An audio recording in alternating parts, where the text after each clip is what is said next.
संत कबीर की साखियाँ।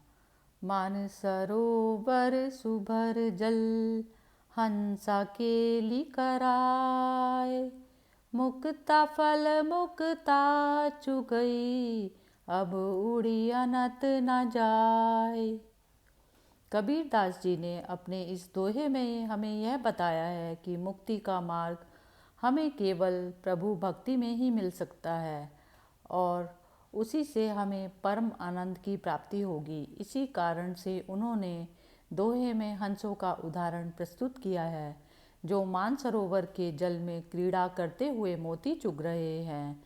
उन्हें इस क्रीड़ा में इतना आनंद आ रहा है कि वो इसे छोड़कर कहीं जाना नहीं चाहते।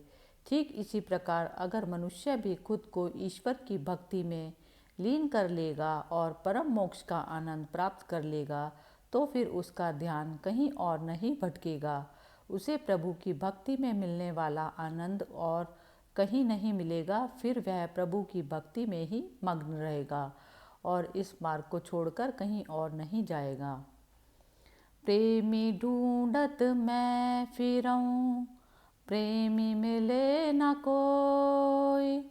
प्रेमी को प्रेमी मिलई, सब विष अमृत होय। इन साखियों में संत कबीर दास जी ने संसार में सच्चे भक्तों की कमी के बारे में बताया है।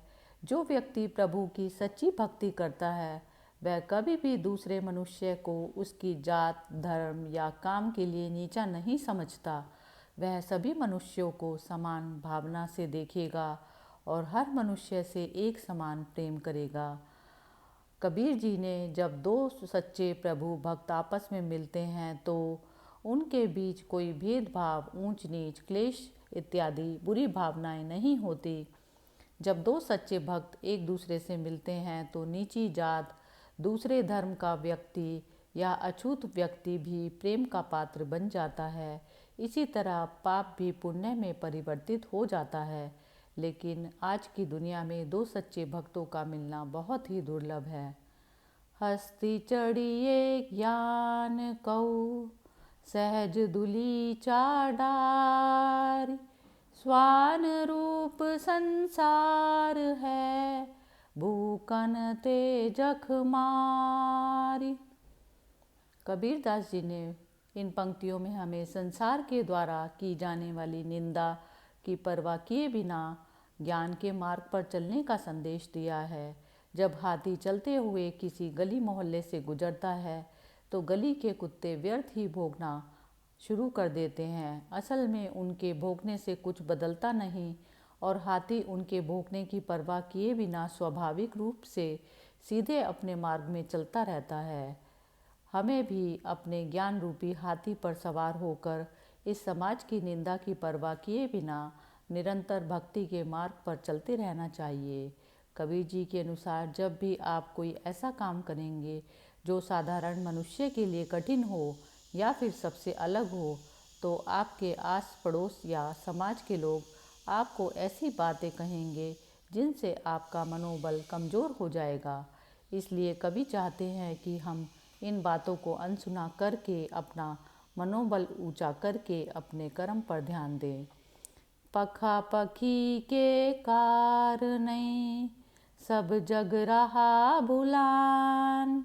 निरपक होई के हरि भजे, सोई संत सुजान। इन पंक्तियों में कबीर जी एक दूसरे से तुलना की भावना को त्यागने का उपदेश दिया है। कवि के अनुसार बिना किसी द्वेष भाव के निष्पक्ष होकर प्रभु की भक्ति करना ही मोक्ष की प्राप्ति का एक मार्ग है। जो लोग एक दूसरे को जाति, धर्म, काम या धन के आधार पर छोटा बड़ा समझते हैं, वो लोग सच्चे मन से प्रभु की भक्ति नहीं कर पाते और उन्हें मोक्ष की प्राप्ति नहीं हो पाती। इसलिए हमें इन भेदभावों से ऊपर उठकर निष्पक्ष मन से भगवान की भक्ति करनी होगी, तभी हमारा कल्याण हो सकता है। हिंदू मुआ राम कही, मुसलमान खुदाई। कहे कबीर सो जीवता, जे देहु के निकट न जाय। इसमें कबीर जी कह रहे हैं उस समय समाज में फैले हुए हिंदुओं व मुसलमानों के आपसी भेदभाव का वर्णन किया है। कबीर जी के अनुसार उस समय समाज में हिंदुओं तथा मुसलमानों में एक दूसरे के प्रति काफ़ी द्वेष था और वे एक दूसरे के धर्म से घृणा करते थे। हिंदू राम को महान समझते थे जबकि मुसलमान खुदा को, मगर दोनों राम और खुदा का नाम लेकर भी अपने ईश्वर को प्राप्त नहीं कर सके, क्योंकि उनके मन में प्रभु की भक्ति से ज़्यादा आपसी द्वेष भाव, नफरत की भावना मौजूद थी। इसी वजह से संत कबीर जी ने हमें यह उपदेश दिया कि हिंदू मुस्लिम दोनों एक हैं, राम खुदा दोनों ईश्वर के ही रूप हैं। इसलिए हमें आपसी भेदभाव को छोड़कर सर्वश्रेष्ठ ईश्वर की भक्ति में लीन हो जाना चाहिए, तभी हम मोक्ष प्राप्त कर पाएंगे।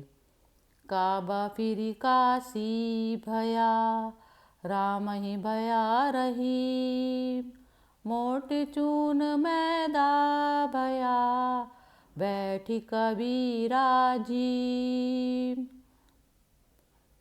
इस दोहे में कबीर दास जी हिंदू मुसलमान के आपसी भेदभाव को नष्ट करने का संदेश दिया है। अगर कोई हिंदू या मुसलमान आपसी भेदभाव को छोड़कर निष्पक्ष होकर प्रभु की भक्ति में लीन हो जाए तो उसे मंदिर मस्जिद सभी एक समान लगने लगेंगे। ऊंचे कुल का जन्मिया, जे करनी ऊंच न होय, सुबरन कलश सुरा भरा, साधु निंदा सोई। इसमें कबीर जी कहते हैं पहले के समय में व्यक्ति को उसके कुल से बड़ा समझा जाता था, ना कि उसके कर्म और ज्ञान से। इसी वजह से कबीर ने इन दोहों में हमें यह संदेश दिया है कि कोई भी व्यक्ति अपने कुल से नहीं बल्कि कर्मों से बड़ा होता है। जैसे अगर एक सोने के मटके में मदिरा भरी हो तो वह किसी साधु के लिए मूल्यहीन हो जाता है। सोने का बना होने के बाद भी उसका कोई महत्व नहीं रहता। ठीक वैसे ही बड़े कुल में पैदा होने के बाद भी अगर कोई व्यक्ति बुरे काम करे और दूसरों के परोपकार से जुड़े महान काम ना करे तो वह बड़ा कहलाने लायक नहीं। इसीलिए हमें किसी मनुष्य को उसके कुल से नहीं बल्कि उसके कर्मों से पहचानना चाहिए। मोको कहाँ ढूंढे रे बंदे, मैं तो तेरे पास में, ना मैं देवल ना मस्जिद में, ना काबा कैलाश में, ना तो कौन क्रिया कर्म में, नहीं योग वैराग में, खोजी होए ते तुरत मिले, पल भर की तलाश में। कहे कबीर सुनो भई साधु, सब श्वासों की श्वास में, कहे कबीर सुनो भई साधु, सब श्वासों की सांस में। मोको कहाँ ढूंढे रे बंदे, मैं तो तेरे पास में, ना मैं देवल ना मस्जिद में, ना काबे कैलाश में।